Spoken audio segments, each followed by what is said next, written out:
I went to law school because my dad, as growing up, my father always called me the Philadelphia lawyer as a kid. And my father passed away when I was a junior in high school. And I don't know if it was something that I aspired to as a way to pay homage to him, or if it was just always something that I felt was in my DNA.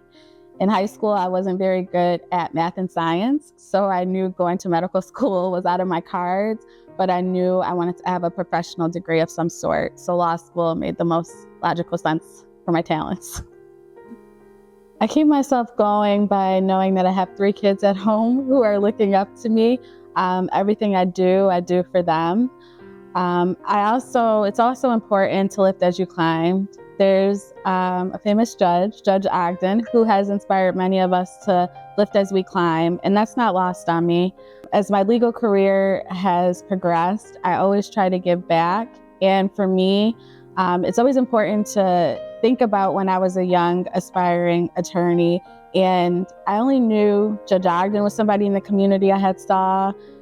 Judge Barbara Johnson Lee was somebody in the community I had saw and was a family friend. But aside from the 2 of them, I really didn't have access to attorneys.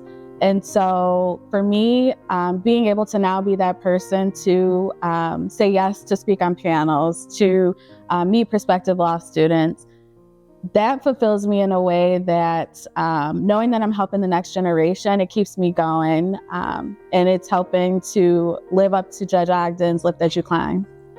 Right now, the project I'm most proud of is the Buffalo Service Center that National Fuel will be building on the corner of Grider and East Sullivan in the city of Buffalo. It's a over $3 million investment in the city's east side. I am the project lead on the Buffalo Service Center, and in that role, I helped to secure the location where the service center would be. For over 2 years, I led company executives through an extensive search for properties on the east side of Buffalo.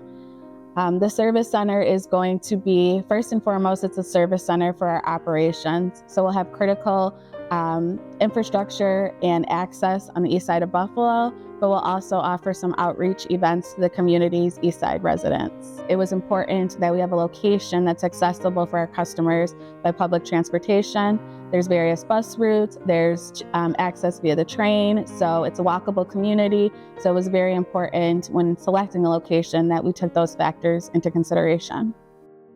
I think today it's even more important that the Bar Association of Erie County upholds the rule of law, and so that the voices of everyone can be amplified, not just the voices of some. Politics aside, as attorneys, we all took an oath to uphold the rule of law, and I think it's very important that we do so as attorneys. When I think about the recent attacks on DEI, I don't think it really matters if you call it DEI, inclusivity, affirmative action. I think at the root of it, we need to think about the why these types of programs and initiatives were first created.